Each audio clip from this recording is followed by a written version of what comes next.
Halo semuanya, jadi di konten kali ini kita akan membahas game antara Grandmaster Alireza Firoza melawan Grandmaster Magnus Carlsen di partai final Speed Chess Championship 2026. Jadi ini merupakan game penentu yang menentukan Magnus menjuarai turnamen ini. Bagaimana partainya? Mari kita lihat. Game dimulai dengan langkah D4, dibalas dengan kuda F6, C4, E6, kuda F3, dan D5. Seperti yang kita ketahui, ini adalah salah satu pembukaan Queen's Gambit, ya, pembukaan yang sangat terkenal ya di dunia percaturan. Kemudian dibalas oleh Alireza kuda ke petak C3 dan gajah ke petak E7. Nah, di sini sebenarnya varian dari putih itu ada berbagai macam. Mungkin selain CKD5 yang dimainkan oleh Ali Reza, bisa juga dimainkan gajah ke petak F4 tanpa melakukan pertukaran terlebih dahulu ya. Jadi tidak ada pertukaran pion.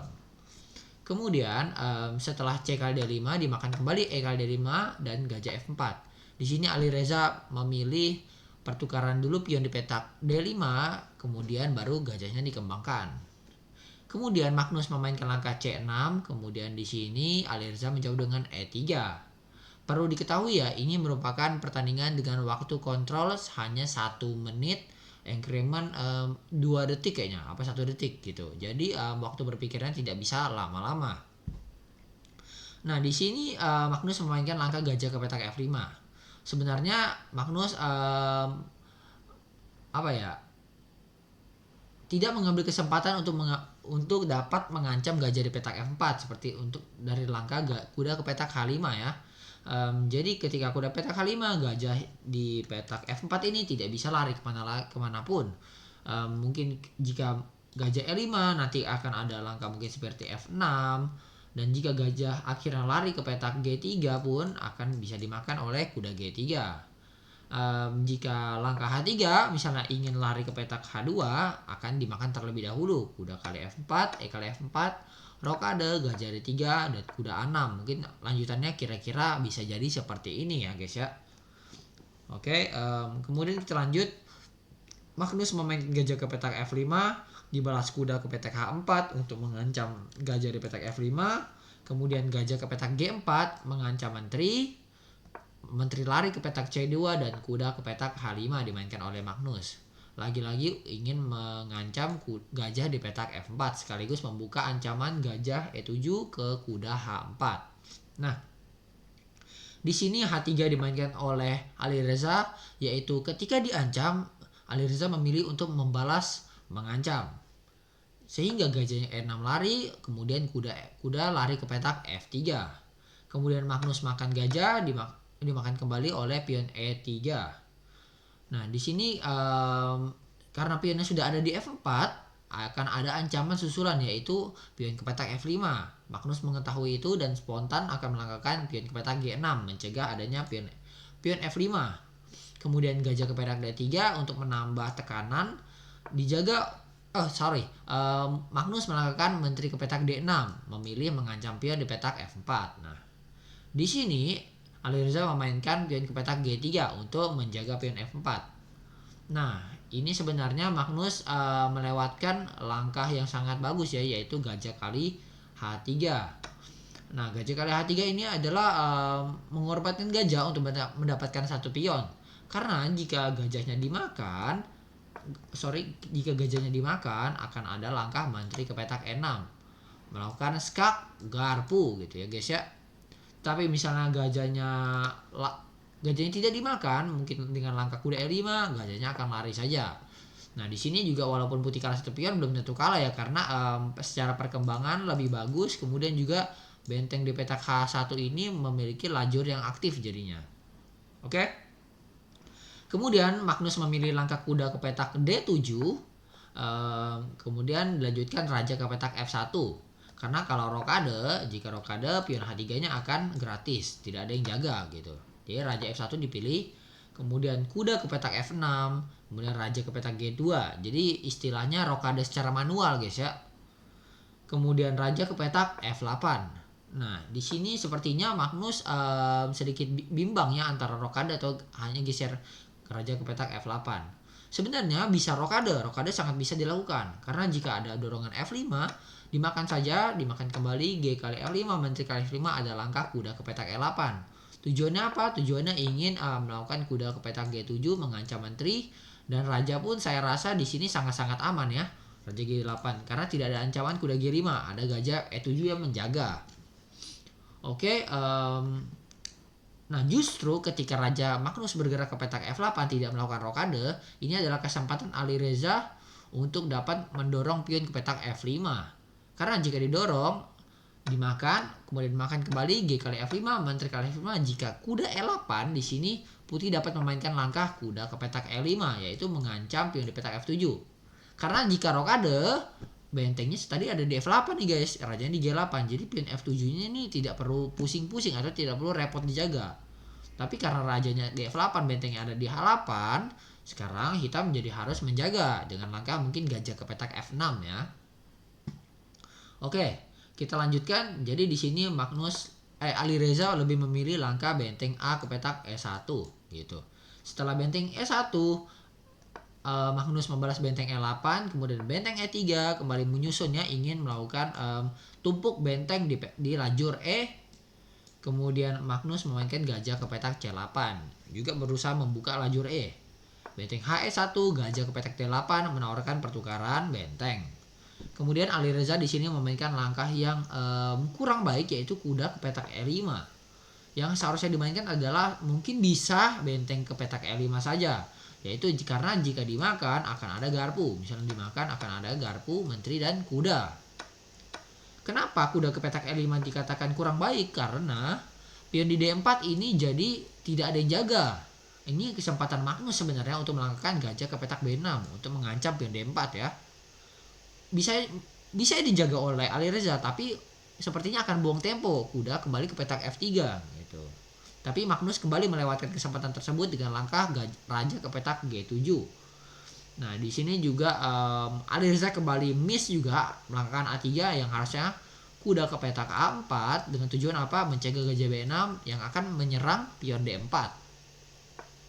Kemudian A3 dimainkan dan akhirnya Magnus menyadari ini dan memainkan langkah gajah ke petak B6.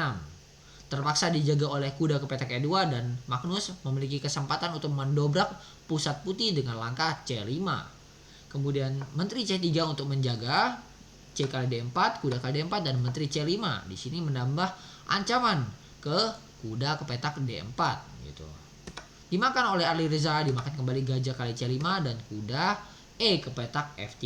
Kuda terpaksa kembali demi menjaga kuda di petak D4. Karena posisinya kuda tidak dapat lari. Jika kuda lari, contohnya lari, akan ada gajah kali E3. Baik, jika setelah kuda E ke petak F3, di sini Magnus memainkan langkah benteng kali E3. Mungkin bisa, selain pertukaran benteng bisa juga gajah ke petak D7 ya, untuk menjaga petak B5 tersebut gitu. Tapi tidak masalah, benteng kali E3, kemudian F kali D3 dan gajah ke petak D7. Nah, gajah petak D7 menimbulkan kesempatan bagi Alireza untuk mengancam, yaitu kuda ke petak E5 kembali mengancam, yaitu memberi tekanan kepada gajah ke petak D7. Benteng C8 dimainkan. Nah, di sini Magnus juga sedikit melakukan kesalahan kecil ya, yaitu membiarkan Alireza memainkan langkah G4. Mungkin sebaiknya langkahkan H5 terlebih dahulu untuk mencegah tidak ada langkahnya G4 ya. Kemudian setelah benteng C8 dimainkan G4, kemudian gajah ke petak D6 dan Alireza memainkan raja F3. Berhubung waktunya sangat sedikit ya, mungkin Alireza akan sangat sulit menemukan langkah yang sangat bagus ini, yaitu apa? Kuda kali D7 yang seharusnya dimainkan. Karena kenapa? Jika kuda kali D7 kembali akan ada langkah gajah ke petak F5. Mengancam kuda di petak D7. Karena jika gajah yang dimainkan akan ada kuda kali F5, raja F6, kuda kali D6. Perwiranya kembali tetapi unggul satu pion. Oke, baik. Jadi raja F3 dimainkan. Salah tekan guys ya, sorry. Jadi setelah raja F3 dimainkan, di sini Magnus memainkan langkah 6, yaitu ingin menjaga petak B5. Kemudian benteng D1 dimainkan dengan tujuan sewaktu-waktu ingin mengancam pion D5 ya. Kemudian gajah A4 mengancam benteng, benteng lari ke petak D2. Kuda ke petak D7 menawarkan pertukaran, dimakan saja, dimakan kembali, dan gajah ke petak B1. Di sini saya mengerti dari maksud dari Ali Reza, yaitu ingin manuver gajah ke petak A2 yang ujung-ujungnya ingin mengancam pion di petak D5. Tetapi gajah ke petak B1 ini sedikit kurang bagus ya, karena dengan adanya langkah ini dapat memancing benteng hitam masuk ke petak C1. Jadi sebaiknya langkahnya kemana? Langkahnya ke gajah ke C2 saja. Jadi sekaligus menutup lajur C dan ingin gajah B3. Tetap tujuan akhirnya ingin mengancam pion D5. Kemudian tapi Magnus juga melewatkan kesempatan tersebut. Dia melangkahkan gajah ke petak C6 secara spontan untuk menjaga pion di petak D5 ya. Gajah A2 dimainkan dan benteng D8. Nah di sini benteng D8 sebenarnya oleh Ali Reza itu bisa langsung dimakan seperti kuda kali C6, karena jika dimakan B kali C6 ancam benteng C2, karena jika benteng C8 akan ada gajah kali D5 melakukan pinning. Kemudian jika C5 gajah kali D5, gajah kali F4, gajah kali F7, gajahnya lari kemudian gajah C4. Di sini Ali Reza unggul 1 pion ya.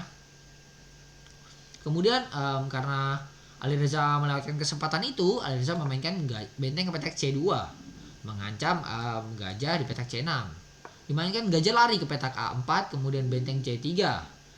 Dilanjutkan dengan langkah gajah ke petak E8. Di sini bagaimana jika gajah ke petak E7 membuka lajur benteng untuk menjaga pion D5, akan ada benteng ke petak C7, masuk ya ke baris ke-7 mengancam gajah dan pion. Jika benteng D7 dimakan saja dan pion D5 pun akan dimakan kembali. Jadi di sini Magnus memilih gajah ke petak E8 dan gajah kali D5, gajah kali A3 dan gajah kali F7. Ini langkah yang sangat brilian ya.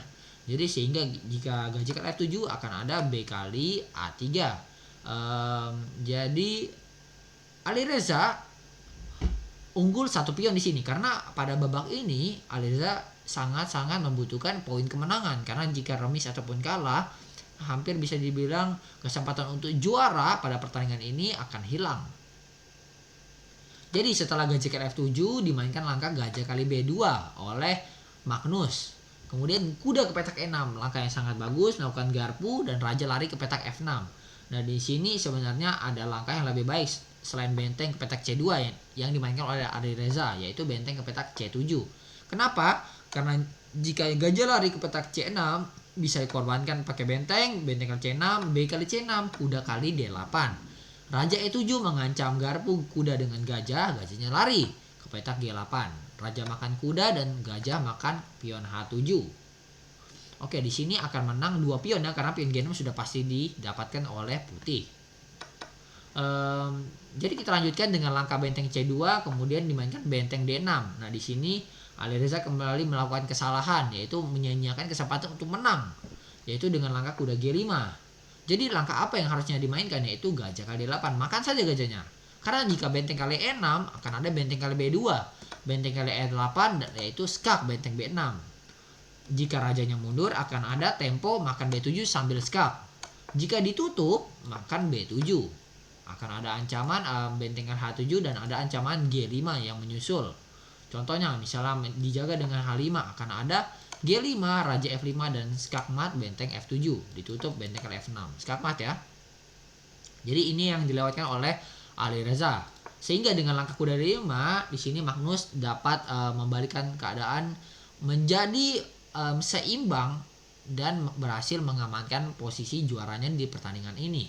Gajah ke petak C6, E4 dimainkan, yaitu kemudian H6 mengancam kuda, benteng kali B2, H kali G5, kemudian gajah lari ke petak C4, kemudian G kali F4, G5 dimainkan, karena mungkin jika dimakan akan ada langkah G5, raja E5 ataupun benteng D4 ya di sini ya. Jadi Ali Reza memilih G5 terlebih dahulu, tetapi Magnus mengabaikannya dengan langkah raja ke petak E5. Dengan ini Magnus berhasil memenangkan pertandingan ini dan juga menjuarai pertandingan tersebut juga. Oke. Jadi sekian pembahasan dari saya, semoga bermanfaat. Jika ada salah saya mohon maaf. Jangan lupa dukung channel ini. Terima kasih semuanya. Bye bye.